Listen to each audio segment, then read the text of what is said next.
going on, everybody? It's Will. I hope you're having a fantastic day today. In today's video I'm going to show you how to do cured egg yolks. It's such a fantastic condiment. They're really easy to make from home. All you need is salt and sugar to cure the egg yolk. Curing an egg yolk is such a magical thing. You start off with an egg yolk like this, which is very fragile. You all know what a raw egg yolk looks like. Well, at least I hope you do. And then it turns into this a week later, which goes really firm and not fragile in the slightest. And you can grate on things, which I find incredible. You can add it on top of steak, pasta, whatever you like, basically. If you're new to this channel, welcome. We do lots of different types of recipes, going from savoury to sweet. So if you've got anything in mind, DM me on Instagram. My Instagram info is down the description below. And I would love it if you could consider clicking subscribe and turn your post notifications on. We also upload every Tuesday. And now let's get into today's video.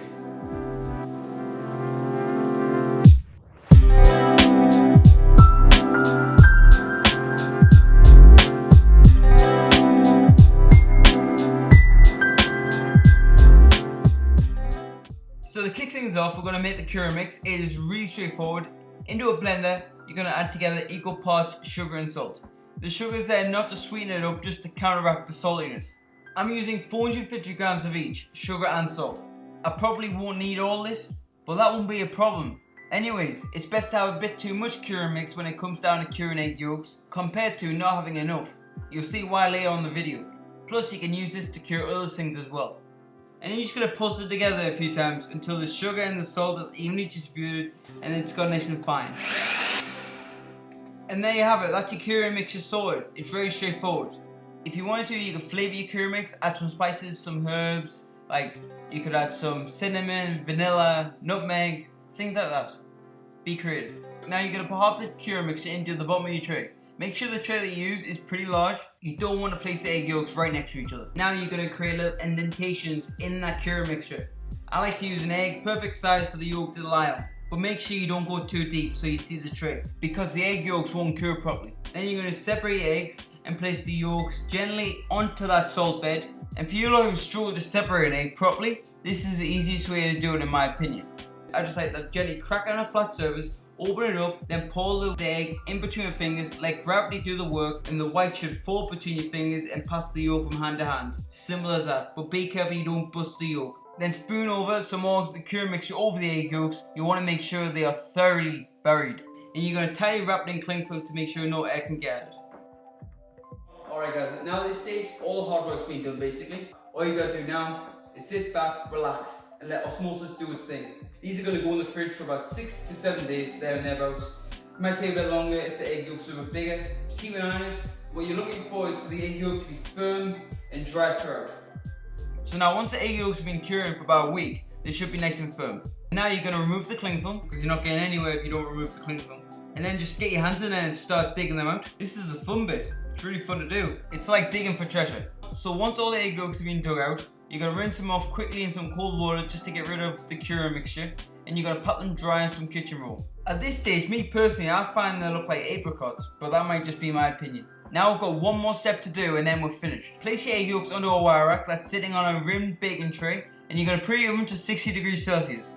In other words, a pretty low temperature. Ideally, you should really use a dehydrator. It will work best, but if you don't have one like me, your home oven will do just fine. And you're going to leave them in the oven for about 2 hours. You want them thoroughly dried out. And then by the end, they look something like this. They look pretty cool, they're really firm, and you can grate them and all sorts. So I showed you how to cure an egg yolk.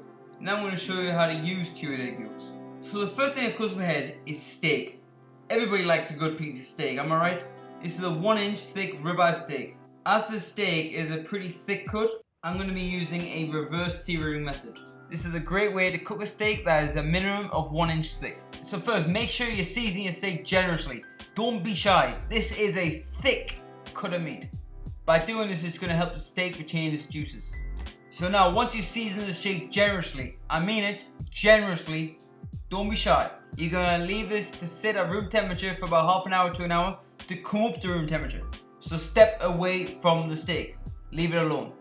This is such an important step. This makes the steak cook evenly. Now in the meantime, you're going to preheat oven to a pretty low setting, 100 degrees Celsius. And then once the steak comes up to room temperature, you're going to place it in the oven and cook for about 30 to 40 minutes or until an internal temperature registers 46 degrees Celsius. This is for medium to medium rare. I know the steak doesn't look very appealing at this moment of time. It looks pretty dull. And the way to fix that is to use either a stainless steel pan or cast iron pan. If I'm going to be honest, cast iron probably would work better, but I don't have one. So I'm going to use what I've got. And you're going to add some vegetable oil to the pan, not olive oil because it will burn too quickly. Make sure it's ripping hot. You want it up to the smoking point. Add the steak to the pan, make sure it's going away from you so that you don't get burnt. And leave it alone for a minute. Just leave it. Just allow it to do its thing, just for a minute. And then flip and look at that colour. Beautiful. Then turn the heat down a bit to medium. Add a knob of butter, 2 crushed cloves of garlic, a sprig of thyme, and you're going to start basting the steak. Again, do this for another minute and it will give the steak a wonderful flavour. Unless you want your steak more well done, then cook it for a bit longer, but everybody knows who knows a lot about steak that medium rare is the way to go. Then place it onto your chopping board, pour the juices over the top, give it a slight butter blanket, then tightly cover it with some tin foil so it retains its heat and allow it to rest for about 5 minutes or so. Resting a steak is the most important step to cooking a steak, because if you skip resting, all the juices that should be inside the steak that make the steak so delicious in the first place won't be there because you've released them all and they'll be on the chopping board instead. So cut long story short, your steak will be so dry it'll be like eating a rubber strip. And I don't think anybody wants that. And cut your steak into 1/2 inch thick pieces or whatever thickness you want.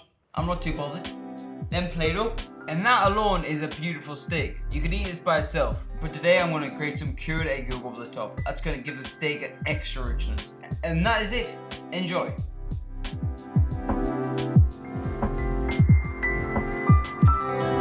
Give this a go. Fantastic. And that's it for today's video. I hope you enjoyed it. Cured egg yolks, I know they sound weird, but I hope you give these a go. It tastes fantastic. I would recommend doing what I did, grating on top of some pasta or some steak. It works brilliantly. If you did enjoy, I would love it if you could consider clicking subscribe and turn your post notifications on. And if you're feeling generous, drop us a little cheeky like down below as well. It really helps me out, helps the channel out so much more than you can ever imagine. And I'll see you guys next week. Take care.